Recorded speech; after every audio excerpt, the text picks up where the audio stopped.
We just got through watching Raw, and now it's time for Hardcore Wrestling Radio's Raw Reaction. Hello, everyone. I am your hardcore host, and I am joined by the hardcore crew. First, he's the son of a bitch, Andy. Andy, what's up? How's everybody doing? And then we have the incomparable Lance Moss. He's over at youtube.com/Lance TV. Lance, what's shaking? Not much. Well, it was an interesting Raw, so to speak. Dean Ambrose came out and pretty much just said, "Hey, I finally won the title. I fought for it too, And then who comes out? Of course, we had Ambrose and Rollins both saying they have claim to the title because they have title rematches. Shane comes out and pretty much says, "Well, what we're gonna do for the main event is gonna be Rollins and Reigns to see who faces each other at Payback." We're going to talk about how that falls out later on. Sami Zayn and Owens pretty much had another fight. Zayn winds up countering the pop-up power bomb and getting the win. It was a great match, but Andy, I know that you are not happy to see these guys fight over and over. No, it's like watching Hulk Hogan and Andre the Giant. I mean, how many times have we got to see their feud? I'm sick of seeing it in Ring of Honor. I'm certainly sick of seeing it in WWE. They've only been on the last, Sami Zayn's been in it last 6 months. Not they've even. They've already had about 6 matches, the same old shit. They've both been in roughly about a year between NXT and WWE. Owens maybe a little bit longer, but in general, yes, they have had a long feud. Lance, your thoughts on this feud and this match?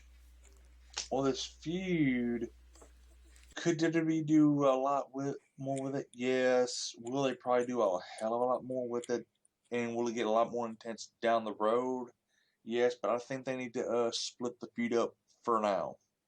Well, you're talking about the split, and I think that's what we're going to we'll finally see. We're probably going to see these two fight a lot more until we finally see that brand split. And I would not be surprised if Owens is on one side and Zayn's on the other side. But let's get back to the show. AJ pretty much comes out and, plays off that he's angry because the club, Anderson and Gallows, came out, and that's not what he wanted. That's not what he signed for. He calls them out and demands an apology, and the whole thing's just a fucking farce. John Cena comes out and says the same thing, and pretty much just says, "Hey, look, you don't got any balls. You couldn't beat me on the fair fight." AJ comes out and says, "You know what? All right, fine. You can fight anybody in the club except for me." And again, it winds up between Cena and Kyle Anderson, but it wasn't even a match, guys. All it really was just another segment where the club beats down Cena. Lance, your thoughts? Yeah, and the apology, I've seen better acting in pornos, but yeah, that's exactly what it was. Just in a segment for the club to beat the hell out of Cena. Yeah, I agree. Andy, your thoughts? Predictable shit. The only thing that you got wrong there, Rick, was AJ Styles was on the microphone and called out his 2 henchmen, Stan and fucking Ollie. Sorry, Stanley. That's another fine mess you got me into, AJ. Yeah, and again, like I said, it was very obvious. You can clearly tell it wasn't sincere. But let's move on. There was going to be a title match between Charlotte and Paige. They had Dana Brooke in Charlotte's corner. Now during the match, Paige hits some rampage on Charlotte. Now they're close to the ring. Now the ref clearly sees Dana Brooke because she botched and she slipped and grabs Charlotte's leg and puts it on the rope. Sees it, and he still basically says, "Oh no, nope, she had the foot on the ropes," and it was a botch. Paige would eventually get, Charlotte would eventually get the win with the natural selection. After that comes out, who comes out? Sasha Banks, and they're all playing. Charlotte and Sasha were pretty much, a team before Dana Brooke came in the picture, and pretty much Sasha comes out, knocks down Dana Brooke, runs in, and pretty much hits Charlotte with a bank statement. Guys, we're obviously going to see another, Sasha getting another shot at the title. She really deserves that title. I don't know about what you think, Andy. She deserves to be the title holder. They need to bugger off Charlotte and please find a new gimmick without running off your dad's coattails, because you're supposed to have slapped him in the face, disrespected him, blah, blah, blah, but you still come out to his music. You're referring to Charlotte. And, well, yeah, but then again, if you look at Natalia, she comes out to the Bret Hart, it's her own version, its own modification. So, at the end of the day, you really got to wonder where that's going. But at least she got rid of her father, which, again, was a huge help. Lance, over to you. Your thoughts about the match and Sasha Banks wanting a title shot. It was a good match. The boss deserves a title shot. And to the referees, I can't believe I'm having to say this, try not to knee the talent in the face, costing them about 6.5 weeks.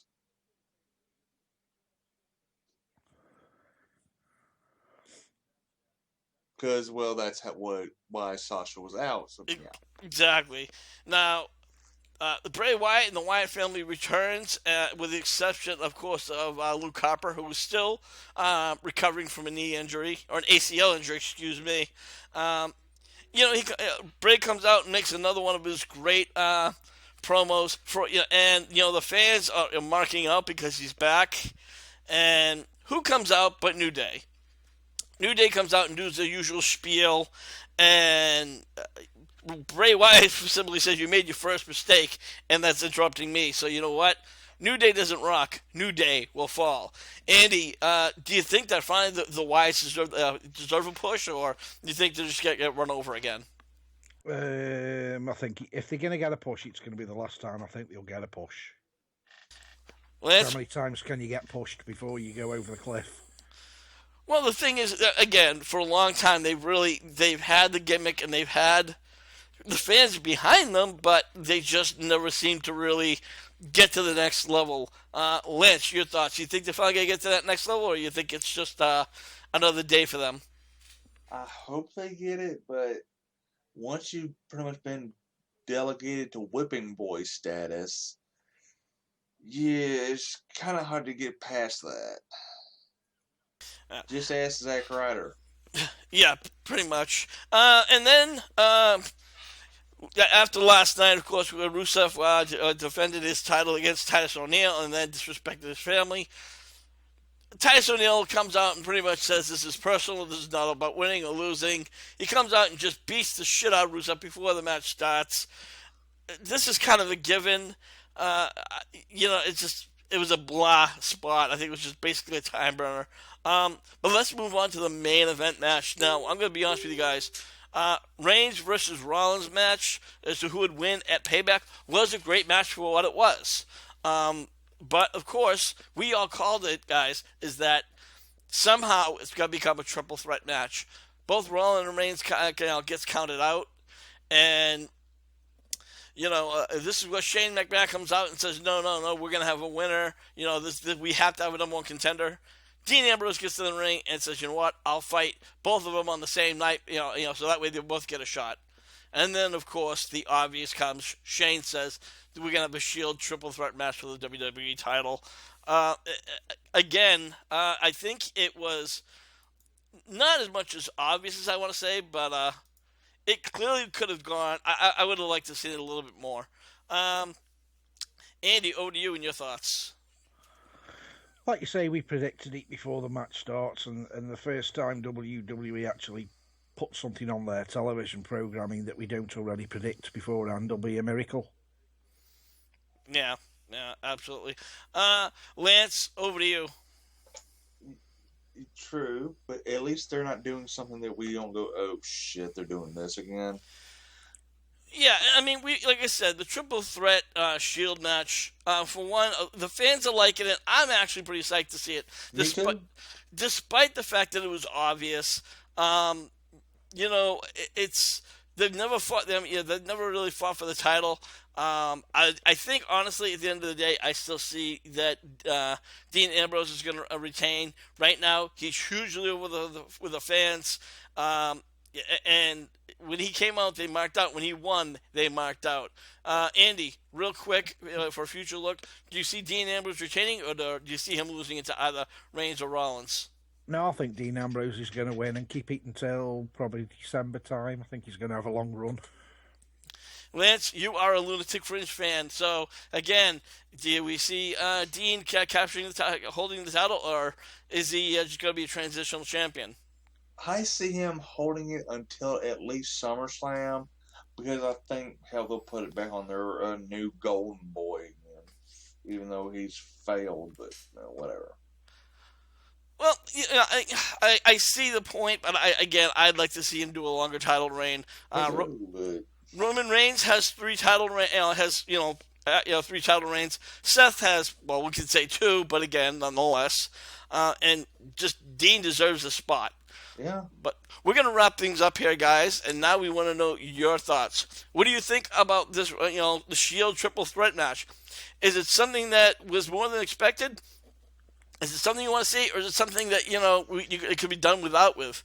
Please put your comments in the comments section below. Make sure you like this video, and always hit that subscribe button and follow us over at youtube.com/HWR Show. And if you want to join in the conversation, you want to say what you want, how you want to say it about wrestling, head over to facebook.com in the group sections under the name HWR Chat Room. I'd like to thank the Hardcore Crew for joining me. First, he's the son of a bitch, Andy. Andy, you're over at StokeContent.com. Tell everybody about it. Yeah, you can see me doing paranormal investigations, whether you believe it or not. Give me a look on your little subscribe button by going to www.stokehaunted.com. Just give us a thumbs up and a subscribe, and I'll love you forever. And then we have the incomparable Lance Moss. Lance, you're over at youtube.com/Lance Moss TV. Lance, you got the hangout groups every Wednesday night. You got the guys coming in. You don't know who's going to show up, but again, tell everybody about it and what time they can find it. Well, you can find it every Wednesday on my channel. It's, like you said, youtube.com/LanceMossTV. We've been, since it's been starting with about 6 Central, that's 7 Eastern, 5 Mountain, 5 Eastern.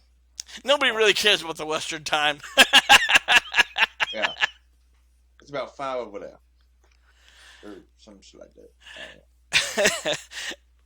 And with that, for the Hardcore Crew, I am your hardcore host, Rick Head, saying, we'll see you when we see you.